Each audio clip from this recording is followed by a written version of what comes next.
Probuditi by Chris Van Allsburg. Calvin waited quietly outside Trudy's bedroom. Then it happened. A scream, a very loud scream. Calvin ran to his room and dived into bed. He heard Mama coming down the hall. "Did you do this?" Calvin looked out from under the covers. His mother stood over him, holding a rubber spider. "Do what?" he asked. "You put that thing in my bed," Trudy told him, stepping out from behind Mama. "Don't just think because it's your birthday you can get away with something like this," Mama scolded.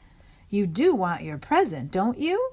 That wiped the smile off Calvin's face. "Course I do," he said. "Then you apologize." Calvin dropped his head. "Sorry, Trudy," he muttered. "Here," Mama said. "Happy birthday." At the breakfast table, she handed Calvin an envelope. Inside were tickets to the matinee show of Lomax the Magnificent, the world-famous magician and hypnotist. "You've got 2 tickets there," Mama said, "and I know somebody who'd really love to go along." She smiled at Trudy. "You don't mean her, do you?" Calvin asked, eyeing his little sister. "Well, that would be nice, but those tickets are yours. If you want to ask somebody." Calvin didn't wait for his mother to finish. He bolted out of the house to tell Rodney, his pal next door, that the 2 of them were going to see Lomax the Magnificent. "How'd he do that?" Rodney whispered. Calvin shook his head in amazement as he and his friends sat in the darkened theater watching Lomax slide a burning candle in one ear and pull it out the other. Then the magician invited a woman from the audience onto the stage. She sat down in front of a spinning spiral disc, staring at it. Lomax leaned over and whispered to her, then spoke loudly. "You are a chicken, madame." The woman jumped up, strutted around in a circle, and flapped her arms, then climbed onto the chair, clucking loudly and bobbing her head up and down. Lomax then snapped his fingers and shouted out, "Probuditi!" The woman instantly stopped and looked out at the audience, mystified by their wild laughter. Calvin and Rodney thought it was the funniest thing they had ever seen. "Spaghetti," said Calvin. "Yeah," answered Rodney, "with meatballs." The boys talked about dinner on the bus ride home, because Mama always cooked whatever her children asked for on their birthdays. Rodney was coming too. "And we got to have that chocolate cake your mom makes," he said. "Oh, yeah," said Calvin. "We definitely will be having some of that." "All right, then," Mama said. "Spaghetti it is." The cake had just come out of the oven. Mama took off her apron and got her purse. "I'm going to the beauty parlor before I go shopping." "You're taking her, aren't you?" Calvin asked, pointing at her sister. "Too hot to be dragging a little child around," Mama told him. "You and Rodney can look after her." She gave Trudy a kiss and then fixed her son with a serious look. "You be nice. None of your tricks. Understand?" "Let me in!" Trudy cried, banging on Calvin's bedroom door. "I told you, bug off," Calvin said from inside. "We're making something." "I could help," Trudy said, not loud enough for anyone to hear. The door opened. "Hey," Calvin asked her, "want to be in an experiment?" Inside Calvin's room, Rodney was working on a contraption made out of erector set parts. It had a small motor that turned a cardboard disc with a black and white spiral painted on it. "Okay," said Calvin, "sit right here and look at this thing." Rodney hooked up a battery to the motor and the disc began to spin. Trudy squirmed around, but then sat perfectly still, glassy-eyed, staring straight at the disc. Calvin waved his hand in front of her. She didn't even blink. "That's creepy," Rodney said. "She looks like some kind of statue." Calvin leaned close to his sister. "Trudy?" he asked. "Can you hear me?" She nodded slowly. "Trudy, you aren't a little girl. You are a—" He stopped and thought for a moment. You are a dog! Calvin snapped his fingers. Trudy rolled off the chair and onto the floor, standing on her hands and knees with her tongue hanging out. Trudy?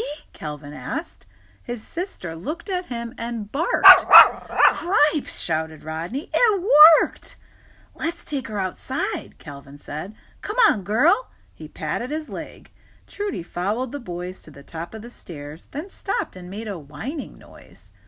My cousin has a puppy like that, Rodney explained. You need to help her down. Calvin picked his sister up. In the backyard, he set her on the grass. Rodney tossed a stick and Trudy shot after it on all fours. Then she spotted a squirrel and started barking. She sure is loud for being so small, said Rodney. Mrs. Bemis, the old lady who lived behind Calvin, thought so too. Her eyesight was pretty poor, but her hearing was fine. She leaned out her window and told the boys to take their noisy dog inside or she'd get the dog catcher after him. Calvin called his sister, who trotted over to him. Mrs. Bemis squinted at Trudy. What sort of dog is that, anyway? She's a mutt, Rodney said. Well, keep it inside, Mrs. Bemis told the boys, and slammed her window shut. Calvin gave his friend a dirty look. Don't call my sister a mutt. Sorry, said Rodney. It's not like she'll remember. She won't know what happened after you snap her out of it. Calvin looked at Trudy with her tongue hanging out, panting and drooling. She was starting to make him feel weird. He knelt beside her. Trudy, can you hear me? She looked at him and licked his face. Yuck, said Rodney. Calvin wiped his cheek. Now listen, he told his sister. When I snap my fingers, you are going to be a little girl again, okay? Calvin stood up and snapped his fingers, but Trudy stayed on her hands and knees. Another squirrel ran across the yard, and Trudy chased it, howling like a hound. Calvin ran after her, snapping his fingers, but his sister wouldn't stop barking. Mrs. Bemis threw open her window. What did I tell you, boys? She yelled. Rodney and Calvin grabbed Trudy and carried her back inside. In the kitchen, Trudy looked at her brother, still with her tongue out and panting. She must be thirsty, said Rodney, who got a bowl of water. Calvin pleaded with his sister to wake up, but she wouldn't stop slurping water from the bowl on the floor. Say that word, Rodney told him. You know what Lomax said. Probuditi, momohiti, something like that. Rudabiti, Calvin said. The word was rudabiti. They both yelled at Trudy, Rudabiti, and snapped their fingers, but nothing happened. You sure that's the word? Rodney asked. Calvin wasn't sure.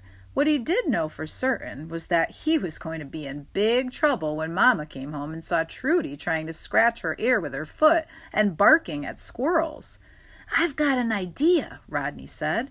We can take her to Lomax. He knows what to say. He'll fix her. Calvin agreed. They could take Trudy to the bus stop, go to the theater, and find the magician.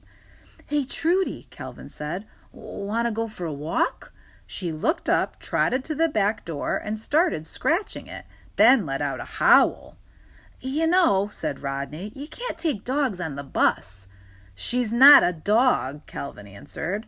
Well, Rodney told him, when she starts sniffing people and barking, you're going to wish she was. Rodney was right. The bus might be a problem. So Calvin got his old wagon out from the garage. It would be a long trip on a very hot day, but Calvin knew that if his little sister was going to stop barking and start walking on 2 feet, he had to get her to the magician. So they put Trudy in the wagon and started pulling. The boys were sweating and breathing hard, but the theater was only 2 blocks away when they reached the top of the hill on High Street. An ice cream parlor stood on the corner, so they searched their pockets and found enough change for 1 cone. Rodney went inside and came out with a frosty dip of chocolate chip. He took a lick and passed it to his friend. Trudy looked at Calvin, panting. He held out the cone to his sister. Careful, Rodney warned, but it was too late. Trudy took 3 quick bites. That's how puppies eat, Rodney told Calvin, who was staring at the empty cone. Rodney grabbed his arm. Look, it's him! A big black limousine rolled past the boys, stopping at a traffic light. In the back seat sat the magician. Mr. Lomax! Mr. Lomax! Calvin called out. The light changed. Calvin ran to the street, waving his arms, but the car pulled away. He walked back to the wagon. There was nothing left to do now but go home. Is she sleeping? Calvin asked. He and Rodney had pulled Trudy almost half the way back. Guess so, said Rodney, looking at the little girl curled up in the wagon. Hey, said Calvin, I bet when she wakes up she won't be a dog anymore. He poked his sister in the shoulder. She snarled and tried to bite him. Geez, said Rodney, never bother puppies when they're sleeping. Don't you know that? Trudy laid her head back down and closed her eyes. Calvin was so tired that he wished he could too, but he and Rodney took hold of the wagon handle and kept on pulling, block after block under the hot afternoon sun. Mama's car was not there when the boys finally rolled the wagon up Calvin's driveway, but they knew she would be home soon. Trudy was still asleep. Rodney whispered, I've got an idea. He led Calvin away from the wagon. What we need to do is really surprise her, like when you scare the hiccups out of somebody. Know what I mean? In the garage, the boys found a bucket and a couple of trash can lids. Calvin filled the bucket with water, and the boys tiptoed up to Trudy. Rodney banged the lids together, and Calvin dumped the bucket of water onto his sister. She screamed and jumped to her feet. It worked, Rodney yelled, and at that very moment, Mama pulled into the driveway. Trudy started to cry. Mama climbed out of the car with a look on her face that Calvin could not remember ever having seen before. Uh-oh, Rodney said. He put the trash can lids down. See you later, he told Calvin, and lit out for his house. Mama marched up the driveway. Trudy stood in the wagon, sopping wet and crying her eyes out, while Calvin was wondering if he should explain that he had turned Trudy into a dog, but that she was okay now. Mama lifted her daughter from the wagon. Then she grabbed Calvin by his shirt collar and hauled him into the house. Calvin had smelled the spaghetti sauce cooking downstairs earlier, but he was still shut in his room when the sun went down. He was wondering if he'd be getting his birthday meal when Trudy knocked on the door. She held a tray with his dinner on it, a peanut butter sandwich, a pickle, and a glass of milk.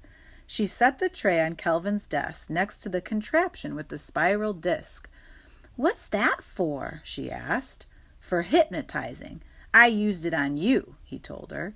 Me? Trudy said. Yup, answered Calvin. I turned you into a dog. He started chuckling. Had you running around on your hand and knees, barking and drooling. Trudy waited for her brother to stop laughing and then asked him, How come I don't remember? 'Cause that's how it works, Calvin told her. If you did, that'd mean you weren't hypnotized. Oh, said Trudy. She watched her brother chew unhappily on his peanut butter sandwich. The spaghetti was really good, she told him. So was the cake. Calvin just grunted. Know what else I liked? Trudy asked.